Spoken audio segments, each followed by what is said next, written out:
Blanche Boyd knocked my socks off. The author of 4 novels, and most recently a collection of creative nonfiction called The Redneck Way of Knowledge. Her writing has won her a Lamda Award, a Guggenheim Fellowship, a National Endowment for the Arts Fiction Fellowship, and a fellowship from the South Carolina Arts Commission, and a Wallace Stegner Fellowship in Creative Writing from Stanford. It has also earned her a great deal of respect. And while there are many ways readers have described her work, I would start with exhilarating, hilarious, unflinching, honest, wild, sharp edge, complicated, daring, brave, bold, and true. Blanche Boyd does not write to shock. She writes that life is shocking. It's dirty, it's transcendent, it's encompassing, and it's hungry. And we're so glad to have her here today. This is Children of Nod. 1.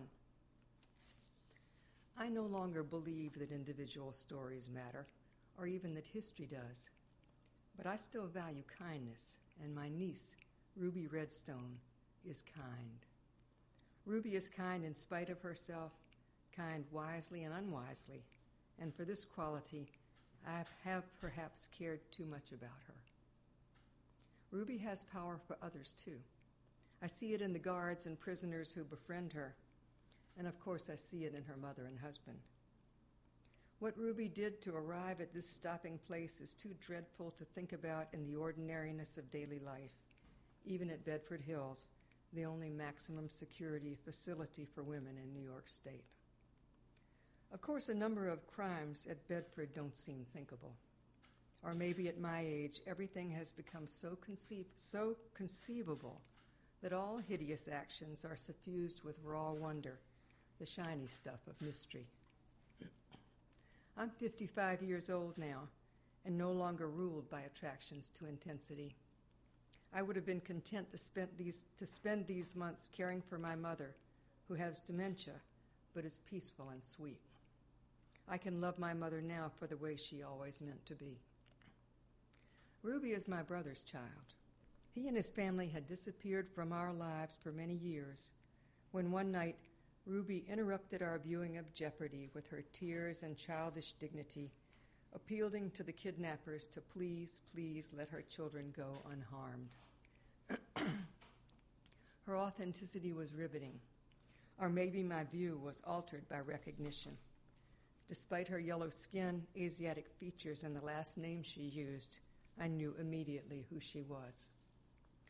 That's Royce's daughter, I whispered to my mother, whose hairdo was encased in a pair of white nylon underpants in preparation for bed. Don't be sad, don't you cry, she said, patting my hand. In my mother's new world, there is no sadness. Sometimes she knows she has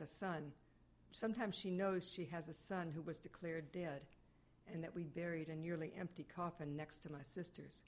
But even these facts, when briefly presented, carry no charge. I'm not crying, I said. I hadn't seen Ruby since she was an infant, but this young woman had the curve of my shoulders, some of my gestures, and something around her mouth that was too much like what I see in a mirror. I was too stunned to cry. During the many years we'd searched for Royce, we'd looked for Ruby and her mother as well, but all three were gone. Any traces found by the Oregon police and the FBI and the private detective I'd hired vanishing into an underworld of right-wing cells that believed race war was imminent and that they would play a vital role. I still don't understand how this happened to my brother, a gentle faux Buddhist who had lived with a Vietnamese woman and named their daughter Ruby for the old black woman who had cared for us as children. After the conflagration with the Brotherhood at Whidbey Island in Oregon, the Bureau of Alcohol, Tobacco, and Firearms declared Royce dead and sent us what were supposed to be his ashes. But it's hard to believe in anyone's death without recognizable remains. I hadn't had the heart to look further for Santane and Ruby. My brother, I was relieved to hope gone from the world.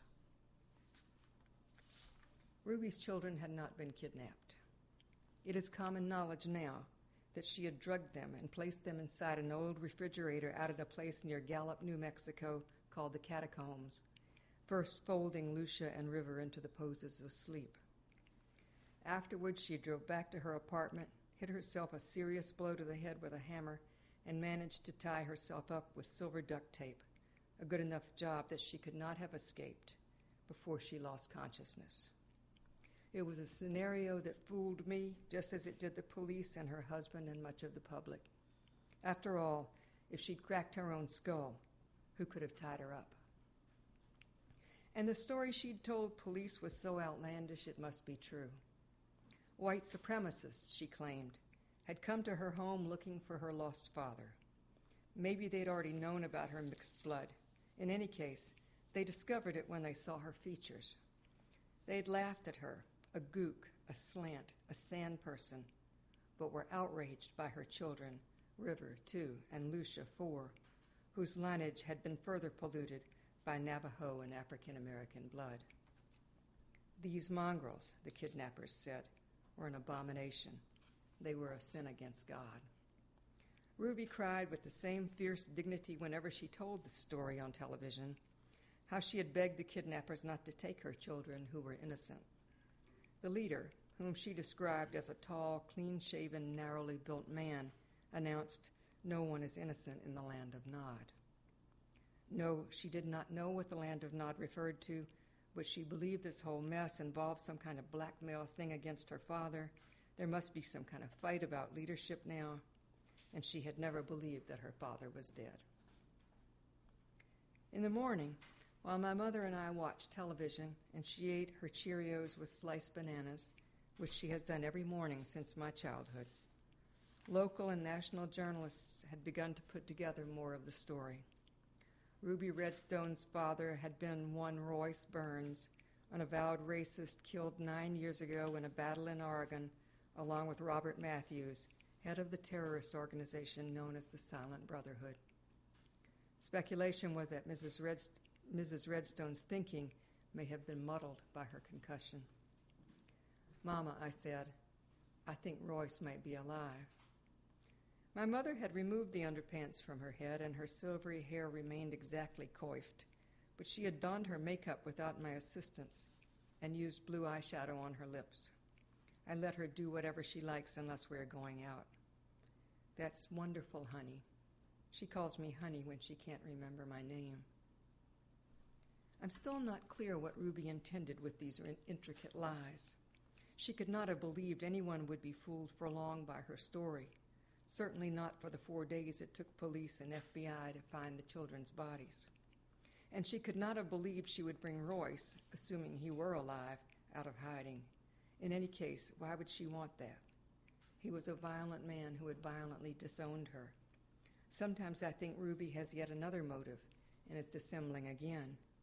In any case, she has brought me out of the soothing light of my mother's dementia and into the glare of public events I can't escape.